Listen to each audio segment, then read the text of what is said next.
Bonjour à tous. Cette histoire est inspirée de témoignages réels partagés par nos abonnés sur la chaîne. Afin de préserver l'anonymat des personnes impliquées, les noms et certains détails ont été modifiés, mais l'émotion reste intacte. Si vous aimez ces histoires vraies, abonnez-vous à la chaîne et indiquez d'où vous me regardez en commentaire. Maintenant, suivez-moi, car cette histoire est exactement comme vous l'aimez. Je m'appelle Samantha et si on m'avait dit que le barbecue de samedi se terminerait comme ça, j'y aurais réfléchi à 2 fois avant de choisir une robe plutôt qu'une robe de chambre. Mais c'est toujours comme ça, non? On se prépare en pensant qu'on va plaire à un type et la personne qui nous dévore vraiment du regard est quelqu'un d'autre. Tout a commencé par un chaud après-midi d'été à Santa Barbara, avec ce climat californien ensoleillé qui donne l'impression que tout est tiré d'un film. C'était une de ces soirées auxquelles on a failli refuser, mais auxquelles on finit par aller parce qu'une amie insiste. Ma meilleure amie, Chloé, avait organisé un barbecue chez ses parents. J'y suis allée plutôt pour la nourriture et, pour être honnête, pour échapper à la solitude bruyante de mon appartement vide. Je me suis préparée sans grand projet. Une robe ample à fleurs avec des bretelles qui me tombaient des épaules, des sandales plates, un maquillage léger, presque paresseux. Le chignon improvisé savait déjà ce qu'il adviendrait. Il se déferait en milieu d'après-midi, comme toujours. J'y suis allée avec l'idée de me détendre, de rire et de m'amuser. J'ignorais que le destin avait d'autres projets et qu'il s'accompagnait de barbes mal rasées, d'une odeur boisée et d'un regard plus éloque que n'importe quel mot. Chloé était ravie. Elle a ri aux éclats, comme elle seule sait le faire. Elle a serré tout le monde dans ses bras, distribué de la bière et des encas, en bonne hôtesse. Sa mère, Madame Carole, était adorable, mais c'est Marc, son père, qui m'a pris la parole et m'a laissé sans voix. Je ne l'avais jamais autant remarqué. Avant, c'était juste le père de Chloé, point final. Mais maintenant, à 23 ans et la tête pleine de rêveries, je voyais ce qui était auparavant invisible, ou peu, être qu'il avait une apparence différente. Une expression qui a duré quelques secondes de plus qu'il n'aurait dû, et 2 secondes peuvent tout changer. Il portait un short kaki, une chemise blanche entrouverte, et avait l'air de quelqu'un qui sort de l'eau et laisse le vent faire le reste. Sa barbe était mal rasée, ses cheveux légèrement en bataille, et le parfum, oh, le parfum, boisé, fort, enveloppant. Une odeur qui persistait dans l'air même après qu'il l'eût estompé. Et il persistait sur moi aussi. Nous avons fait semblant d'être normaux tout l'après-midi, mais nos regards se sont croisés plus d'une fois. Et chaque rencontre laissait une pointe de tension dans l'air, comme une corde trop tendue. Je l'évitais, mais en même temps, je la recherchais. C'est étrange comme on se sabote avec tant d'élégance. À 7 heures, Chloé avait déjà trop bu et monta à l'étage. Sa mère l'a suivie peu après. Lui et moi restâmes assis dans le jardin, illuminés par les petites lumières jaunes accrochées aux poteaux en bois. L'odeur de viande rôtie flottait encore dans l'air, mêlée au son étouffé d'une musique country diffusée à l'intérieur. « Tu veux qu'on vienne te chercher ?» demanda-t-il d'un ton désinvolte, comme si de rien n'était. J'ai hésité 1 seconde, mais seulement 1 seconde. « Bien sûr », ai-je répondu en essayant d'avoir l'air aussi insouciant que lui. Nous sommes montés dans la voiture. La climatisation nous a un peu apaisés de la chaleur de la nuit, mais elle n'a pas rafraîchi l'atmosphère entre nous. La radio jouait une vieille chanson, une de ces chansons romantiques et un peu ringardes. J'ai regardé par la fenêtre, mais toutes les 5 secondes, je jetais un coup d'œil du coin de l'œil et je retrouvais son regard sur moi, le même regard que plus tôt dans l'après-midi. Intense. Silencieux. Empli d'une curiosité dont je ne savais pas si elle était réelle, ou si c'était juste un désir mal dissimulé. Quand il s'est arrêté devant mon immeuble, j'ai dit, à moitié en plaisantant, « Tu vas me laisser seule ici ?» avec cet air de personne pleine de secrets. Il a ri, mais n'a pas répondu. Il est simplement sorti de la voiture et m'a raccompagnée jusqu'au portail. Une attitude de gentleman? Peut être. Mais il y avait quelque chose dans sa façon de marcher à mes côtés. Quelque chose de calme, de retenu, mais présent. Comme une odeur qu'on sent sans savoir d'où elle vient. Et puis, juste au moment où je mettais la clé dans la portière, j'ai réalisé, mon sac à main n'était pas avec moi. « Oh non, mon sac à main est dans la voiture », ai-je dit, riant déjà de la situation. Il m'a proposé de monter avec moi et de me livrer. Nous sommes montés. Ce silence entre nous était déjà devenu quelque chose de vivant, un silence qui parlait, criait, provoquait. Dans mon appartement, l'air semblait plus chaud. Littéralement. J'ai enlevé mes chaussures, resserré mes cheveux et me suis tournée vers lui. « Donne-moi 1 minute, j'ai besoin d'une douche rapide, cette chaleur me tue. » Il acquiesça et je me dirigeai vers la salle de bain. J'ouvris le robinet et retirai lentement ma robe. La porte était restée entr'ouverte. Peut être par erreur, peut être pas. Je laissais l'eau couler dans mon dos, essayant de me rafraîchir d'une chaleur qui ne venait pas seulement de l'été californien. Et c'est là que j'entendis des pas. Léger, la porte s'ouvrit un peu plus, il était là.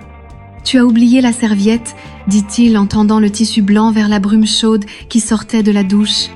Nos regards se croisèrent à nouveau, et cette seconde supplémentaire se reproduisit, et avec elle, une nouvelle limite fut franchie, même si personne ne s'était touché. Pas encore. Et c'est dans ces moments-là que les règles du jeu commencent à changer, même quand personne ne dit un mot. Si vous aussi, vous sentez la tension monter et êtes curieux de savoir ce qui va se passer entre Samantha et Marc, alors abonnez-vous à la chaîne, laissez un like coquin et activez la cloche. De nombreuses histoires torrides, provocantes et émouvantes sont à venir.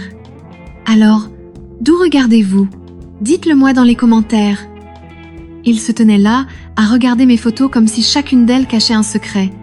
Comme si, en y regardant de plus près, il pouvait trouver des réponses à ce qu'il ne pouvait même pas expliquer.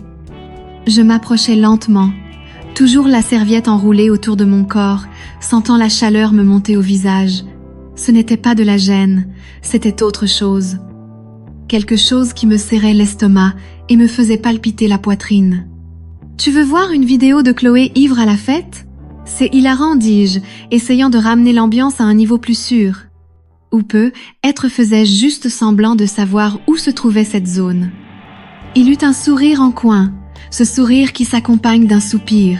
« Je veux bien, montre-moi. » Nous nous assîmes au bord du lit, nos épaules se touchaient presque, le téléphone tremblait dans ma main, la vidéo jouait, mais nous ne pouvions ni la voir ni l'entendre.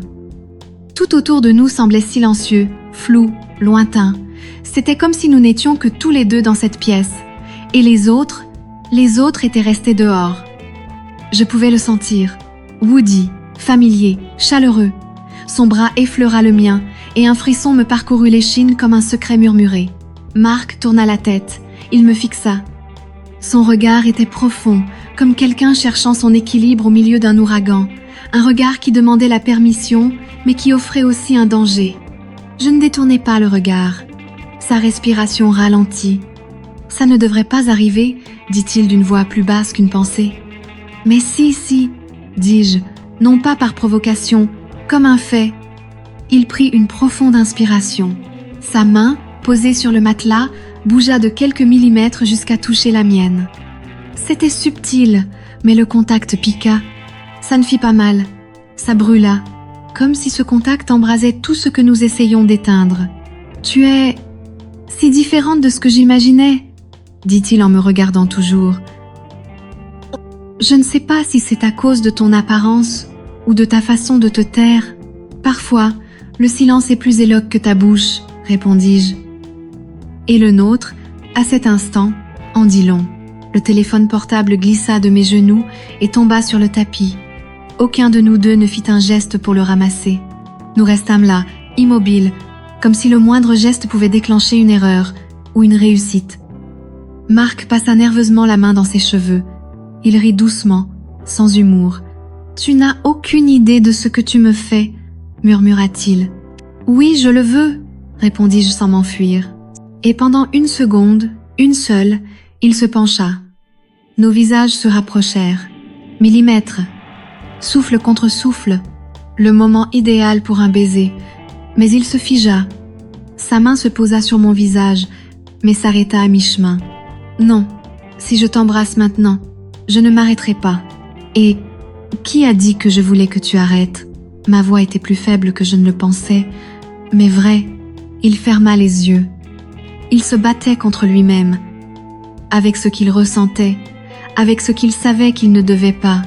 Il se leva brusquement, marcha jusqu'à la fenêtre et posa ses mains sur le rebord. Le silence revint, épais, lourd. Je me levai aussi, sans me presser. Je m'approchai de lui, je m'arrêtai près de lui.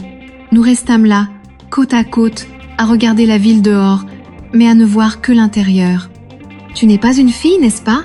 demanda-t-il, le regard toujours droit devant lui. « Non, et tu n'es pas seulement le père de mon ami, » répondis-je.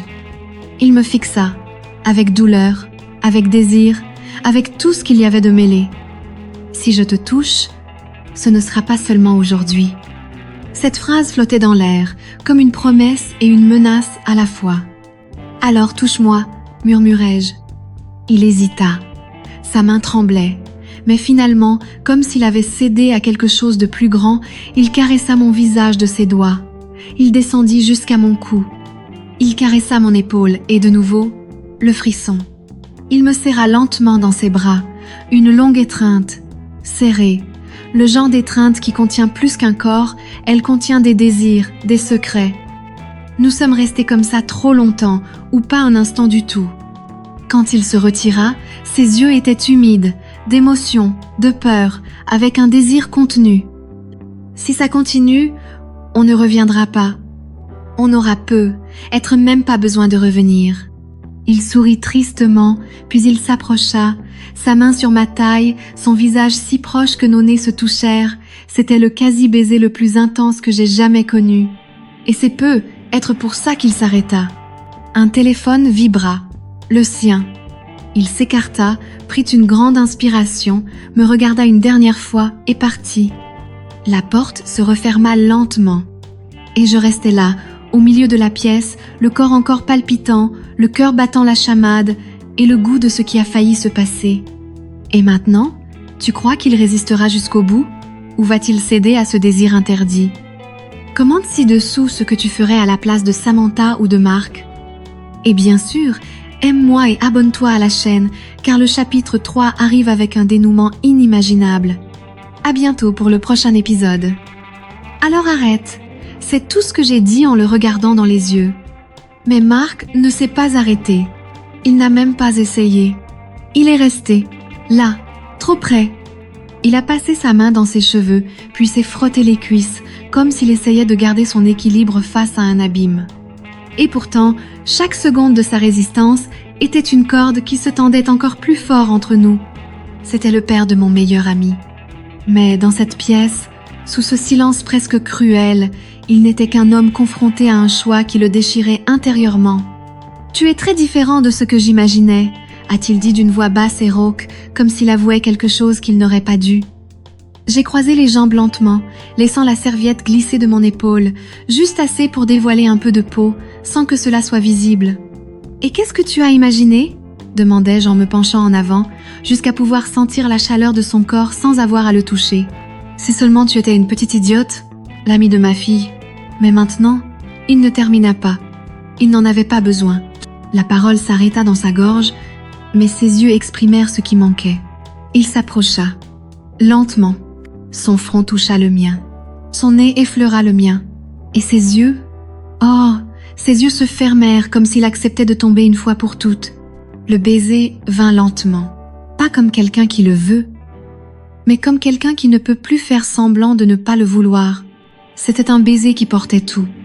La peur, la culpabilité, le désir, le temps perdu. Sa main se posa sur ma taille, sentant les contours de mon corps sur la serviette. Et lorsqu'il toucha ma hanche, ce fut comme si le monde entier s'était arrêté pour nous regarder. La serviette tomba, sans précipitation, sans résistance. J'étais nue devant lui, mais curieusement je me sentais couverte par son regard. Un regard qui ne jugeait pas, seulement désirait. Marc me regardait comme s'il voyait quelque chose de précieux, quelque chose qu'il n'avait jamais su vouloir, jusqu'à ce qu'il le désire si ardemment. Son contact était subtil, intime, mais empreint de respect, comme si chaque partie de moi était nouvelle. Il m'allongea délicatement sur le lit, les yeux toujours fixés sur les miens. Aucun mot ne fut prononcé, juste une respiration, une peau, un silence. La nuit continua, pleine de rebondissements, des caresses, des désirs murmurés, des secrets qui lui échappèrent. Et, au milieu de tout ça, il y eut ce moment où il resta allongé, la tête sur ma poitrine. Silence. Mais c'était un silence différent maintenant. Un silence qui exigeait des réponses que personne n'avait le courage de donner. « Ça va être un problème », murmura-t-il. Je souris. « Alors on recommencera avant. » Il rit faiblement, mais il ne répondit pas. Nous sommes restés là un moment encore, bercés par le bruit étouffé de la ville au loin.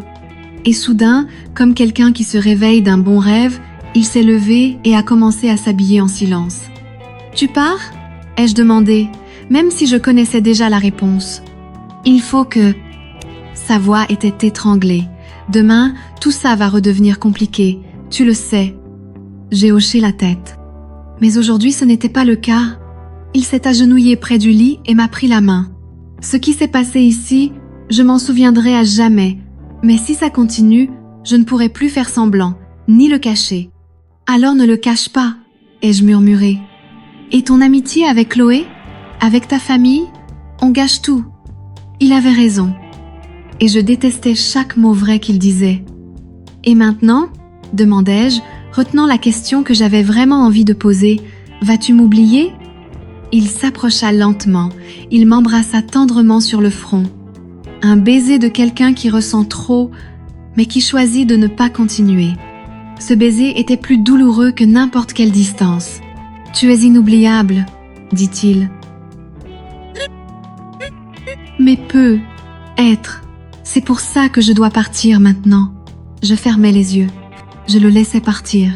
La porte se referma, et avec elle, un chapitre, un été. Une version de moi qui n'existera peu, être plus jamais. Cette nuit-là, je me suis enveloppée dans les draps et je suis restée là dans le noir, à sentir son odeur sur l'oreiller. Je n'ai pas pleuré, je n'ai pas souri, j'ai juste ressenti. Et j'ai appris que certaines histoires ne sont pas faites pour durer, elles sont faites pour laisser des traces. Et certaines personnes nous traversent comme des comètes, intenses, dangereuses, mais trop belles pour y résister. Et vous, que feriez-vous à la place de Samantha ou de Marc? Pensez-vous qu'il a pris la bonne décision? Ou le désir devrait-il primer? Laissez un commentaire ci-dessous. J'aimerais beaucoup savoir ce que vous avez pensé de cette histoire. Si vous êtes arrivé jusqu'ici, n'hésitez pas à indiquer la ville ou le pays d'où vous regardez la vidéo. C'est un plaisir de vous compter parmi nous. Si vous avez aimé, aimez la chaîne, abonnez-vous et activez la cloche de notification, car de nombreuses histoires captivantes, touchantes et chargées d'émotions vous attendent. À bientôt pour la prochaine vidéo. Et n'oubliez pas, il y a des erreurs qu'on n'oublie pas, parce qu'au fond, on ne veut pas qu'elles soient des erreurs.